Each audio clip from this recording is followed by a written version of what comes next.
Ahsoka fights in space with lightsabers just like she did in the Clone Wars with her master Anakin. We just got episode 3 of Ahsoka, and it was a short one. Though short, it was action-packed with many important details for us to go over. So that's what we're gonna do. Let's begin. We start off about where we left off with Ahsoka's ship in hyperspace as they're heading towards Cetos to track where that hyperdrive went off to, and we get Sabine now training as Ahsoka's Padawan, practicing her saber skills with the droid Li Yang. And it seems like she's a bit rusty, but overall decent. And that's when Ahsoka decides it's time for Sabine to put on this face mask to block her sight to test her force abilities more so, and her preconception to be able to sense Ahsoka's movements. So we get some training scenes with that. You know, I wish that Ahsoka maybe should have mentioned Kanan, and this would be a good opportunity to say how Kanan was able to do just fine without the use of his sight, but we'll live with it. Her being a stubborn Mandalorian struggles without being able to use her sight and is complaining about that. But after a while, it seems that Sabine's able to make some contact and make a couple of blows on Ahsoka until Ahsoka plants her on the ground. And there we cut to Jacen Syndulla with the New Republic fleet, and she's going to Chancellor Mon Mothma to ask for help, as she's reporting that, you know, with the threat of Thrawn looming, she needs support from the fleet and a task force to go kind of help out Ahsoka and Sabine to stop Thrawn. Long story short, the New Republic, Mon Mothma, and the senators basically say that Hera doesn't have enough evidence for them to warrant and allocate the resources. Shocker there, and we get some of that insight on this kind of incompetence of the New Republic, and they also pin it as an excuse that Hera is just asking for more resources to look for Ezra more, and Hera kind of snaps for a bit. Then we get introduced to Jacen Syndulla and a little bit of Chopper as well. And we get a scene where Jacen Syndulla says he heard Sabine's becoming a Jedi and that he wants to become a Jedi someday too. That's just so exciting. I'm gonna make a wild prediction way into the future, but would it not be cool if Ezra became the master to Jacen Syndulla, the circle of Kanan being master to Ezra, and on? That would be super cool. It's deep in the future. Gotta find Ezra first, but moving on. Then we cut back to Ahsoka and Sabine back on the ship. Ahsoka compliments Sabine on her saber work today, and she says she had done well. Sabine says thanks, but basically, you know, she wishes she was able to progress more with specifically her force abilities. And this is where Ahsoka says that the force resides in all living things. And then Sabine says, then why wouldn't everyone just use it? And this is where Ahsoka says talent is a factor, but basically those that practice and focus are the ones that can wield it the best, which coincides exactly with what George Lucas has talked about the force, about how anybody could be a Jedi. It all comes down to training. So, like I talked about in my theory on why Sabine Wren will be force sensitive, and I think this is teased here pretty implicitly. Sabine attempts to move a cup with the force and is unable to do so, but by the end of the show, I'm telling you, Sabine is going to use the force, and I just want to say, I told you so, but I will wait until it for surely happens. But I told you so.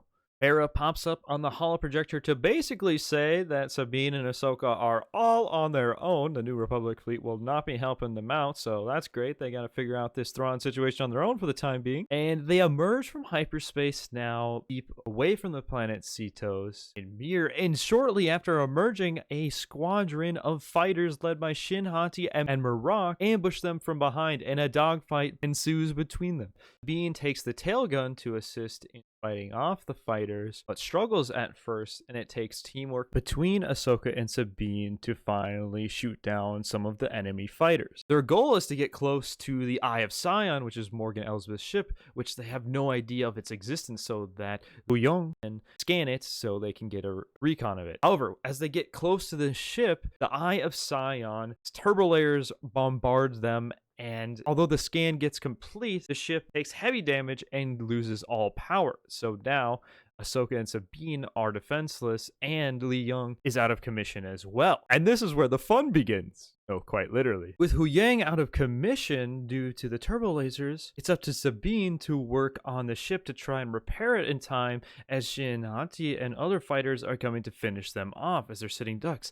And this leaves Ahsoka to get into a spacesuit and go outside on the roof of the ship to distract Shin Hati and the other fighters. And this is reminiscent, just like the Clone Wars episodes where Ahsoka Tano and Anakin Skywalker fight against the good old clankers with Rex on top of their Venator class ships with the walkers and with the spacesuits on. Such a fun callback, and now to see Ahsoka utilize this skill, definitely taking a note from Anakin there. And being that she's already has practice with it, she does a pretty good job deflecting bolts, and she even takes out one of the ships mid-air, which was super dope to see and such a fun callback. And really appreciate when Filoni and just Star Wars in general makes these callbacks to previous lore. Sabine gets the ship working just in the nick of time. Ahsoka gets back in the ship and they head to the surface to avoid the dogfight. They get in the atmosphere of Cetos, which is very cloudy, and now they're flying next to a bunch of large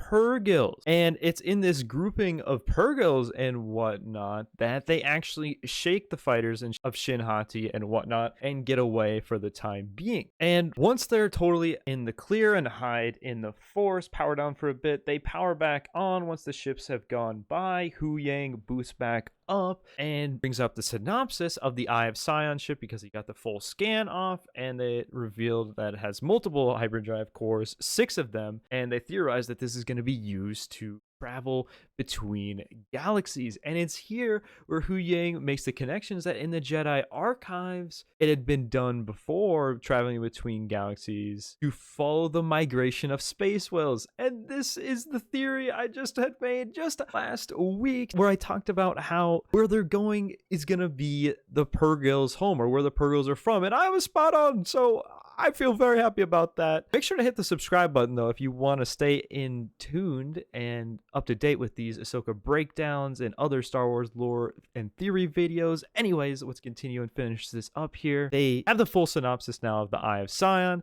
and they're kind of figuring that out. From there, we cut now to Balin and the rest of the bad guys. Balin basically says the Jedi have hidden in the forest and directs the droids and everyone else to go hunt them down. Bum, bum, bum. But yeah, that's where the episode leaves off. It wasn't the action-packed lightsaber duels that I was expecting, but I'm fairly confident we're going to get that next week. It's going to be a ton of fun. And regardless, I really enjoyed this episode. I love space fights. The Ahsoka in space was a lot of fun. Seeing Jacen Syndulla was nice bonus as well. Seeing Sabine get some training in along with another callback and seeing more Purrgils is always fun too. If you enjoyed this breakdown, make sure to drop a like and subscribe for more videos on Star Wars and just Ahsoka in general. The bizbro Show every Thursday, 8 p.m. CST. I hope you're having a great day, everyone, and may the Force be with you always.